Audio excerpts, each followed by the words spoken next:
Wakulima katika kaunti ya Laikipia wanakadiria hasara ya mamilioni ya pesa baada ya tembo kuvamia mashamba yao na kuharibu mazao yao. Wakulima hao sasa wanasema kwa miaka mingi walivumilia uvamizi wa mara kwa mara wa wanyamapori kwenye mashamba yao, ila sasa wanataka suluhu ya kudumu katika kushughulikia migogoro hiyo. Kadhalika wanadai fidia inayotolewa na serikali ni mchakato mgumu wa urasimu ambao unachukua miaka mingi isiyokuwa na suluhu ya haraka. Waathiriwa hivi karibuni wa uharibifu huo ni wakazi wa wadi ya Thingithu nje kidogo ya mji wa Nanyuki.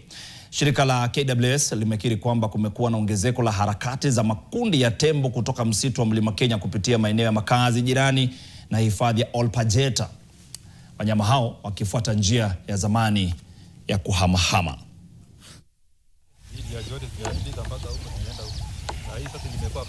Ilinivamia kila kitu, kama walikuja kama wako na njaa kabisa. Kutoka hapo mashamba zote zikaharibiwa.